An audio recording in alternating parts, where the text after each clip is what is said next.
Din nou în direct, dragi prieteni, cu un invitat care ne face o mare plăcere. Se află aici între noi domnul Dan Matei Agaton, președintele Federației Patronale din Turism, foarte bun cunoscător și fin al sportului, al fotbalului, fost ministru al turismului și multe alte. Da, îl vedeți, a făcut și semnul Nu, bă, ce dumneavoastră voiesc. Vă rog. Vreau să vă fac o declarație în direct și în premieră. Taură de vârf. Da, și mă adresez în special suflării amărâte, triste, mâhnite, dinamoviste care se uită acum la mine. Bă, băieți, aici sunt înconjurat numai de steriști. Înțelegi? În afară de Cristina și de Mugur, băieții ăștia de pe la camere sunt steriști. Da, dacă mă vedeți mai gras, mai obosit, mai grizonat, să știi că asta o fac băieții de la Steaua. Că unul a venit să-mi spună în pauză nu știu ce, dar îmi spunea că avem o echipă bună la polo și eu am transmis, gândindu-mă la voi, la cei care țin cu Dinamo de când țin, salutări de la Ferencvaros. Salutări de la Ferencvaros pentru toți suporterii steliști. Da. Domnule ministru, avem un telefon acum cu un fotbalist adevărat. Da. Vă mai mă pune că nu sunt la jos cu masca. Bună seara! Să vorbim cu un fotbalist adevărat. Să vedem dacă sunteți dinamovist. Alo, bună seara, stimate domn. Bună seara! Bună seara, vă salut și eu și pe dumneavoastră și pe invitatul dumneavoastră. Ce faceți, stimate domn? Cum vă simțiți? Bine, da? Totul bine, acasă cu familia, soția, tot, da? Exact. Noi suntem aici cu un dinamovist, un domn foarte drăguț, simpatic, cu mare succes la public, la oameni, la doamne, la domnișoare, da. Zice că e dinamovist. Și la văduve? Nu contează. Cum vi se pare Dinamo, echipa de astăzi, stimate domn? Așa, ca privire din afară. În schimbare, mi se pare. Și cred că această schimbare poate fi benefică pentru că s-au întâmplat atât de lucruri. Țineți camerele mai aproape pe domnul Agaton, mai aproape, că este foarte contrariat. Da? S-au întâmplat multe lucruri în perioadă care ne-au adus, pentru că și eu sunt dinamovist și vă dați seama... Și încă ce dinamovist? Da. Dom'le, arătați-l pe domnul mai aproape, prin plan. Vă rog, domnul Robert. E în mare încurcătură, domnul Agaton, nu știe cu cine vorbește. Nu pe noi, nu, așa, aici. Sunt nervos cu nervii. Deci, puneți un sistem Dolby sau și eu. Dar cum cine să audă, mă, voce inconfundabilă, domnule? Inconfundabilă. Mare fotbalist. Vocea inconfundabilă a lui Părcalap, de exemplu, vocea care o recunosc din 1000, a lui Ioneț Augustin, care vorbesc mai des, a lui Țețe Moraru, care mâine dimineață face o vizită la mine la birou, uite așa, al dracu. Aoleu, cu cine vorbesc, mâncați așa ochii tăi de dinamovist? E adevărat că eu cu domnul ministru ne vedem doar pe la meciuri și cam atât. În particular n-am avut... Am vorbit de tine, dragă Costel Orac. Avem 2-0. Avem... Vă rog, domnule. Costel Orac. Dom'le, am vorbit de Costel Orac mai devreme. Acum 5 minute vorbeam de tine. E posibil așa. Știi că te iubești, știi că am vorbit, știi că îndrăznesc să spun că mi-ești prieten. Ce dracu, mă, băbacă ăștia cu mască, fără mască, să ghicesc după voce? Bă, dacă erați gagici, mă ghiceam pe toate. Nu, dar Bungur nu știe că așa, în mod direct, noi am vorbit. Păi normal că ați vorbit. Bineînțeles că am vorbit, Costel. Cum să nu vorbim? Păcate nu prea am vorbit așa. Păi da, asta este frumos. Știu, dacă n-am fost la femei și n-am fost la băut împreună, aia da, sunt de acord. N-ați fost împreună? Împreună. Dar am vorbit și când avea echipă și când trebuia să iei o echipă. Dragă Costel, dacă spun o treabă, sincer, când a început emisiunea, a zis de meciul cu Internaționale, cu Gorosei, fără să știe, nu știa că o să vorbim la telefon. Da. Păi e un meci de referință al nostru și cred că... Al întregii suflări dinamovistă. Doamne, cum era Costel Orac când se ducea pe mureaua aia de la Steaua? Costel Orac, care mai exista Steaua când juca Orac cu Țânțaru? Cu Țânțaru, da. Ce mai exista Steaua? Și cu Oneață, când ținea, striga aia, stați puțin să-l vedeți pe Augustin, pe când îi punea Costelul una lui Oneață, dădea la de 2 ori așa, mai dădea una așa și era gol. Mare echipă a fost și erau oameni care trăiau cu adevărat pentru Dinamo și care n-aveau nici pe departe avantajele și salariile uriașe și nemeritate din fotbalul de astăzi. Asta a spus-o vis-a-vis de trăit, să știți că ați nimerit la punctul sensibil, pentru că opinia mea este că aici suferim la ora actuală cel mai mult. Aici. Așa zis-o atașament, știi, față de culori. Noi, asta, sunt probleme, peste tot sunt probleme, dar Exact. asta este lucru de care jucătorii nu se pot scuza. Pentru Auzi, și altă generație, și altă lume, acum e lumea IT-ului, lumea Facebook-ului, lumea High Five, lumea cluburilor, lumea... Asistentelor TV. Auzi, ce e asistentă TV, mă, Cristina? Nu, n-aș putea să vă răspund. Deci una care are picioarele de 2 metri și silicoanele de 180 de centimetri fiecare și care stă în fund pe un scaun cum stau eu și să mă uită unul sau altul la ea, aia asistentă? Ia și Asistă bani la ce? pentru asta. Asistă Ia și la bani emisiune. pentru asta. Ia Asistă bani la pentru emisiune. prestațiile Și de nebunește după pe emisiune. băieții de la Dinamo, de la astea. Da, pe ce să faci? N-ați văzut că... Pe generația lui Costel, a lui Orac, ca și cea lui Sandu Boc, își alegea fetele din cu totul alte zone, nu asistente TV. Nu Ce erau dracu pe să vremea stai? aia. Da, mare echipă a fost echipa de aur a lui Dinamo. Și cu mari performanțe pentru un fotbal, într-o țară cum era țara Deci noastră. Dinamo cu Orac, cu Țelnar, cu Augustin, Și cu Augustin, da. a eliminat deținătoarea Cupei Campionilor pe Hamburg. Pe Hamburg și în ce Deținătoarea meci? Cupei Și în ce Campionilor. meci? Cea mai bună Și în ce generație a meci? lui Dinamo? Da. Cea mai bună. Bun, și generația lui Dumitrache, a lui Lucescu. Bine, acum stați că mai avem pe... Nu prea e bine să Costel. compari generații. Așa Dar este. echipa lui, în care cei 3 ani care a prins în vârf Orac cu ceilalți, a fost cel mai și frumos. cele 3 titluri consecutive? Da. Care, în ce an? Spuneți. Lasă-mă. 81, 84. 81, 84. Bă, eu când aveam vreo 10 ani, îl nebunise pe tata, Dumnezeu să-l ierte, că lipeam poze cu Dinamo. Și după aia, când m-a certat că de ce tot lipesc poze cu Dinamo, m-am enervat și am lipit poze cu Brigitte Bardot. Îi plăceau mai mult? Lui, da. Asta, ca să nu mai Ca ținem pe 10 ani. Costel Orac, nouă ne-a povestit aici, chiar în direct în emisiune, cum toată treaba aia cu Țânțarul, cu Țelnar, n-a fost aranjată dinainte. Țelnar a crezut că el știe fenta și de unde era? De la un polonez, de la cine Nu, era? nu, au venit din turneu din Brazilia și au văzut acolo. Este Costel. Când i-a ridicat mingea și ai tras tu. Da, nu, a fost un turneu în Spania. Nu, În Spania era, nu în n-am Brazilia? participat. Ani, vârsta și etatea, am început să uit. Da. Da, asta este. Deci un mare dinamovist. Mulțumim mult, Costel Orac. Nu, pentru... mare dinamovist a fost Orac. Eu sunt Adevărat. suporter. Păi da, eu vorbeam de Costel Orac. Da. Că dacă vorbeai de mine. Mare dinamovist, bun antrenor și un om... Și un om foarte, foarte modest, prea modest pentru valoarea lui, un antrenor care a promovat vreo 7 echipe, mulțime inclusiv de Unirea echipe. Urziceni, Da. înainte de a veni Dan Știu. Petrescu. Și împărtășește soarta antrenorilor buni care nu... Multe echipe promovate. Mulțumim mult lui Costel Orac. Sănătate cu drag. Mersi, vă îl salut și pe domnul ministru și mi-a făcut Cu drag. plăcere să Și intru mie în întotdeauna, știi. La revedere, Și oricum să ești în rămână. inima mea. Uite aici ești. Da, mulțumesc. Toate cele bune, La revedere, Costel să Orac. rămână. Numai bine. La revedere. Numai bine. Doamne, V-am pus în dificultate în seara. Ba, nu te prind eu, mugur. dar recunoașteți că sunt doi oameni grei de fotbal adevărat. Sunt greu, mă, dar vocea la televiziune știi că e distorsionată, că ești profesionist, nu de-azi de ieri. Că dacă știam că faci una de-asta, că mă ocupam eu de 7 ABC, vezi ce-ți făceam.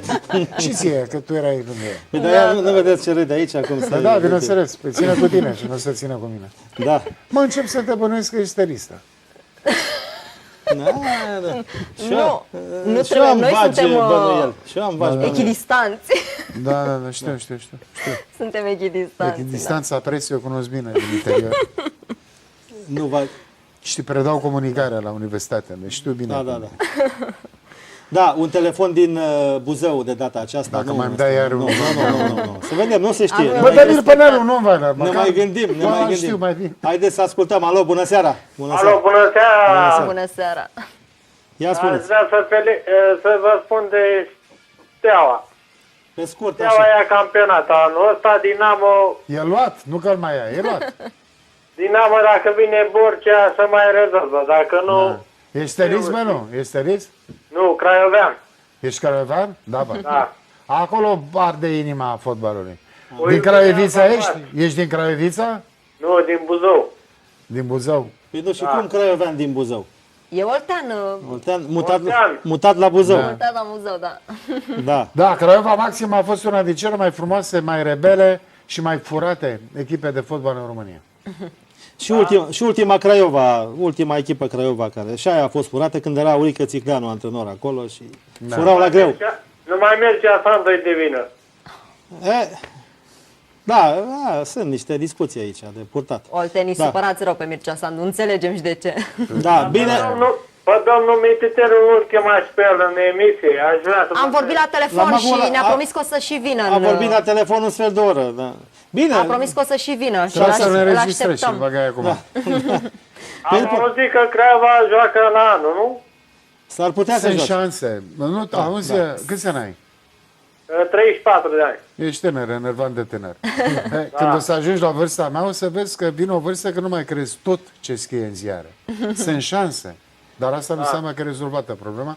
Dar ar trebui să fie rezolvată în tandem cu Timișoara. Deci România nu își poate permite, România fotbalistică, ca două zone de tradiție, de istorie, de performanțe fotbalul românesc să fie Să nu mai aibă echipe. Bine, domnul Timișoara Belu, și mulțumim de- foarte mult, toate Da, cele mai bune. ia Steaua campionat. Foarte bine. Ia Steaua. Duc acasă. Da. Păi și pe SMS-uri, cam tot așa scriu unii, dar vă felicită pentru ce faceți la Dinamo. Dar Asta- ați auzit că dacă vine domnul Borcea se mai rezolvă din lucruri. Asta nu știu dacă a fost o ironie. Nu, da. Dacă era vorba de... Nu cred că era ironie, dacă era ironie mă prindeam și răspundeam jur. Nu, Că e o observație. se spunea de domnul Borcea cu butoanele, Cristi cu- Borcea, și eu nu mă ascund de faptul că sunt prieten cu el. Bun. Cristi Borcea, pe lângă unele erori de management pe care le-a făcut, aproape inerente pentru oricine lucrează în fenomen, Normal. avea un rol extraordinar de important, de liant între vestiar și conducător. Da. Când băieții aveau probleme, se duceau la Cristi. La ceilalți mari acționari e greu să ajungi. La Cristi îl găseau dimineața până seara acolo la el în birou. Trebuie că problemele alea se mai rezumau și la câte o primă. Când mergea Cristi Borcea la Săftica înainte de meciurile celebre, de exemplu cu Steaua, mergeau mulți din conducere în cantonament. Am fost și eu, de multe ori. Erau niște speech-uri elevate, că trebuie să luptăm pentru culorile clubului, pentru tradiție, pentru nu știu ce. Eu mă duceam, după ce terminau toți, mă duceam și eu și vreau să vă spun și eu câteva cuvinte și le spuneam, bă băieți, știți salutul dinamovist din galerie, de la Peruza Cătălin Hâldan, unicul capitan? Nu știți, da? Ia să-l aud. Ăsta e. Da, da.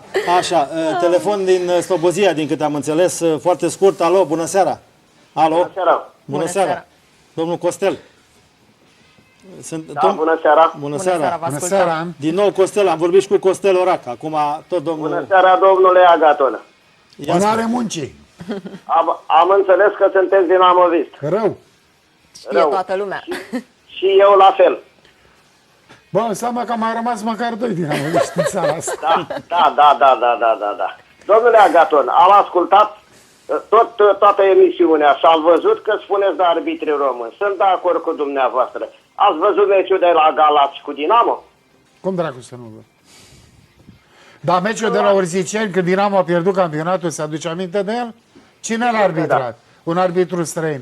Meciul cu Steaua, de când a început să cadă în bot Dinamo de anul trecut. Cine l-a arbitrat? Un arbitru belgian. Eu nu spun că nu greșesc arbitrii români. Bă, măcar sunt de-ai noștri. Măcar pot să înjură românește. Ascultați-mă un pic. Te ascult.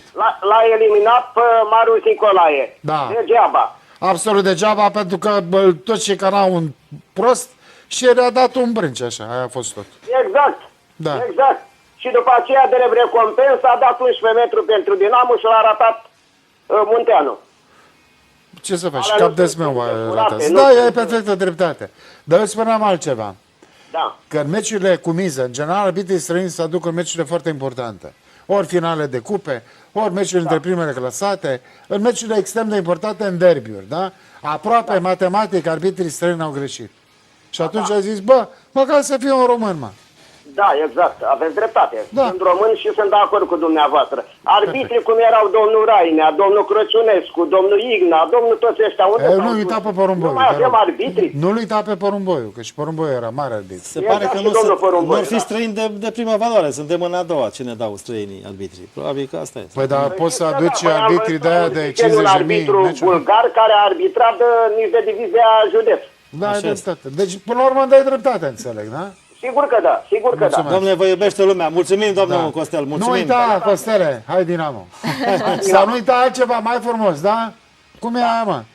Da, sunt dinamovist ca să nu fiu niciodată trist. Exact, exact, Și exact. salutări de la Ferencvaros pentru toți steliștii. Da, Sănătate, sănătate. La revedere, la revedere. bună seara. La revedere, da. Da, vezi, vă iubește lumea, domnul. Mai sunt și N-am dinamoviști. nicio vină. Da. Mai sunt, dar crește inima. Mai Cine sunt, mai crezi sunt. Nu că- prea vin la meciuri, dar Nu vin la meciuri pentru că publicul vine când ai performanțe. Nu, dar Steaua umple acum, Steaua umple arena. Național asta, Arena, Se Dinamo- îmbogățesc, au început să câștige, își numără banii ca la Îți dai seama Real ce Madrid. mor eu de nervi? Păi asta e. Când văd că ia de la un meci 1.000.000 de euro Da. de bilete? Da. E simplu. Deci până ai acum- performanțe, vine publicul. N-ai scandaluri, n-ai performanțe, vine sau nu vine. Dacă când ai și scandaluri și nu ai performanțe, nu Nu ai mai nici vine. performanțe, nu mai- Și mai e o chestie care nu prea mă explic, că uite că lumea s-a plictisit de stadionul din Groape, de stadionul Dinamo. La meciul cu ăștia care porniseră ca din pușcă. Cum îi cheamă? Târgu Jiu. Panduri. Cu bandurii. Au fost 20.000 pe Arena Națională. Și eu acolo. Da. Domnul Misu, se apropie și finalul. Avem Deja? un mare fotbalist la telefon. Vă bucură. Mă rog, prin plan cu domnul Agaton. Doamne, Prin grație, plan. domnul Da. Agaton. Bună seara, stimate domn. Bună seara. Alo? Bună seara, Bună seara. domnul Mungur. Ce mai faceți, stimate domn? Bună seara dumneavoastră și invitaților din platou. Da. Este domnul Agaton la noi invitat. Pretinde că e dinamovist, pretinde, da. Păsând după... Auzi, știi care e treaba? Bă, una e să fii dinamovist și alta e să mergi la emisiunea cu mască fără mască, la care mă pune Mugur și cu Cristina, și anume, eu trebuie să ghicesc după voce cine sunteți voi. Cu certitudine sunteți oameni care îi cunosc, pe care îi admir și pe care, fiind dinamoviști, îi iubesc. Cu certitudine. Dar asta nu înseamnă că eu trebuie să am amprenta vocală în... Ba da. Dar în asta avem mari așteptări, să știți. Da, Mugure. Domnul ministru, puteți lua din altă parte amprenta. Cum o fac acum americanii de la pupilă? Mai spuneți ceva, mai spuneți ceva. Pe el taci, eu vorbesc și tot eu să recunosc. Tu mă recunoști după voce? Păi cum? Da, bineînțeles. Spuneți. Eu de câte ori v-am văzut pe la televizor, cu siguranță că vă pot recunoaște. Îmi dau seama, deschizi televizorul, apar eu, deschizi frigiderul, apar eu, deschizi congelatorul, tot eu. Mai stați puțin, că nu-i spuneți, că uite, pe Sandu Boc nu l-a recunoscut, pe Costel Orac. I-am spus, bă, i-am spus lui Mugur, bă, du-mi pe Năru, nu vă sau pe Radu, nu vă și îl recunosc. Sau pe Petru Emil, sau pe Ghergheri. Na, că pe ăla recunoșteam imediat. După accent. Da, aici e un mare dinamovist. Sunt sigur că nu mă recunosc. Te rog frumos, din suflet te rog. Mai spune ceva. Oricum, domn ministru, din câte știu dumneavoastră, ați făcut o treabă bună și în consiliile de administrație ale clubului, prin luările de poziții și prin modul în care dumneavoastră ați reușit să influențați anumite decizii în sens pozitiv, atât pentru jucătorii de fotbal, cât și pentru activitatea în general. În același timp, aș fi interesat de mai multe, să zic așa, din preocupările dumneavoastră în afara aspectului fotbalistic, din turism, pentru că eu cunosc destul de bine activitatea noastră. Domnul Ion Moldovan, mai întrebați-l. Domnule, nu vă rog. Ioane! Te omori, Ioane! Te omori, ți-ai dat vocea la întors. Ți-ai dat vocea la întors. Nu cunoașteți pe Ion Moldovan. Nu să nu cunosc pe Nu v-ați Moldovan, întâlnit. dacă n-am întâlnit. Dom'le, colonelul, dom'le, spun antrenor la echipa Ce dai cu conoare, de că olimpică a el e României. mareșal, nu-i colonel. Antrenor la echipa națională olimpică a României. Ioane, auzi, te rog frumos să mă sun de acum înainte de 2 ori pe zi, să recunosc vocea întotdeauna. Să vezi ce fac lui Mugur, să vezi ce fac eu. Da. Am vrut să vă spun de la început pentru noul an, un an bun, Să dea Dumnezeu. dumneavoastră și toți celor pe care îi iubiți, în așa fel încât... Îți convine că eu te iubesc pe tine. Acum răspunde de Dinamo 2, o treabă foarte serioasă acolo. Știu. Este Știu bine, director știu bine. tehnic. Chiar îndrăznesc să spun că sunt prieten. Păi da, stătea Da, și bă, dar nu făcea, mă pui la Alba Neagră. făcea semne, domnule, nu știu, era semne disperate. Disperat eram săracul de mine. Și ăsta, Hoțoman Ion, știi, a luat-o așa, oficial. Învăluită, Serios? învăluită. Turismul, bă, Ione, ne vedem. Ne vedem. Am jucat în bandă stângă și cu... A jucat în stânga, înainte- știu. Înainte, pe timpul unelului Nuvel, se jucam foarte mult pe bandă și apăreau învăluirile și am încercat Mai prins, Ione, gata, asta e 1-0 pentru tine, dar poate cine știe, egalez eu. Dar oricum pe Mugur îl Cristina. și pe Cristina.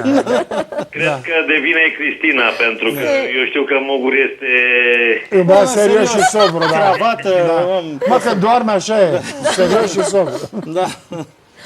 Cristina, Cu toată prețuirea mea, Ioane. Dinamovist pur sânge. Dinamovist pur sânge. Adevărat. Sânge alb roșu. Alb-roșu, da. Da. Tot mă gândesc să te bag și eu la mine într-o emisiune și să văd, da, iartă-mă, Da. să spun eu niște... Tocmai a fost astăzi la... Mai ești la telefon, Ion Moldovan? Da. Unde? A fost azi la Izvoran sau la Săftica? Unde? La... Echipa a doua este în cantonament la Săftica. Și am fost la Izvoran să văd și antrenamentul, plus că au venit 2 jucători din Finlanda pe care am vrut să-i văd, pentru că așa cum este timpul și cum se prefigurează a fi, nu știu dacă în meciul de sâmbătă mai putem să-i observăm. E important pentru că sunt 2 jucători tineri, unul născut 93 și un jucător născut 90, deci 20 și 23 de ani. Și Ioane, după codul galben de acum, nu mai e bun din Finlanda, să că sunt obișnuiți. Da, ei sunt obișnuiți, noi nu suntem obișnuiți. Exact. Nu că la ei se face dezăpezire, nu? Păi și Cornel Țărnar a zis că vrea să ia ceva de la echipa a doua de acolo. E foarte important. Că a luat. Au luat și încă trebuie să spun cu satisfacție și domnul ministru știe foarte mult cât de mare a fost preocuparea la Dinamo pentru centrul de copii și juniori. Da, a fost clar. Că la ora actuală avem jucători copii crescuți în centru, care promit cred că sunt extraordinar cam de mult. vârfurile generațiilor și asta e, măcar atâta lucru a făcut Dinamo în ultimul timp. Da. Ralf Stănescu, ce mai face? Rafi, am înțeles că a jucat foarte bine. Știi că e pentru mine nou prinț. Așa, Sunt fanul lui dar, de la 15 în ani. situația în care nu, datorită, să zicem așa, conjuncturii de moment la echipă, un punct de vedere al meu, care este și al lui Țărnar, din fericire, pentru că am fost și colegi și gândim și la fel, este faptul că toți jucătorii care nu joacă, și în special cei tineri, ar trebui să fie împrumutați, să joace în așa fel cât să-și demonstreze calitățile la alte echipe, chiar dacă nu sunt de top, așa cum este Și Dinamo. să vină repede înapoi. Să vină înapoi. Vină repede înapoi, exact. Mulțumim mult, eu Moldovan. Cu drag, Ion. Ne apropiem de final. Mulțumim. Mulțumim foarte mult și vom face odată și o întâlnire aici împreună cu domnul Aș vrea președinte. doar Toate cele să ne bune. spună- s-a terminat emisiunea. S-a terminat emisiunea, Cristina. Nu știu, Vine domnul Borcea și pe ce loc termină Dinamo? Repede, trebuie să-l mai chemăm. Locul Pe 3. trei. Locul 3 ați auzit pronosticul datat De domnul domnul Agaton, Borcea nu 3 ne-ați spus. Dacă în vine, direct. rămâne Nu, să vedem. Nu, Dacă Vine, se întoarce da. la Dinamo. când am spus că se În întoarce, vizită. a zis A, că dacă se întoarce? se întoarce pe partea cealaltă la Not Miami yet. acolo. Nu Not încă, yet, am înțeles. Domnule Vă președinte, mulțumim vă mult. mulțumim din tot sufletul. Și eu vă mulțumesc. Mulțumim mult de tot. Sper tot și aveți niște surprize plăcute cu dinamoviști Ne adevărați. pare rău că v-am chinuit. Discutăm puțin. imediat. Noi că se discutăm termine după. Eu emisiunea. plec repede. Să zic și la Bine, nu să știu rămână de Cristina. Rămâne Cristina. Mulțumim, dragi prieteni. Sperăm că a fost o revedere, emisiune seară plăcută. bună. Seară bună. Vă așteptăm marți la ora 21 dar până atunci rămâneți cu TVH 2.0. O seară foarte bună. La revedere. Numai bine.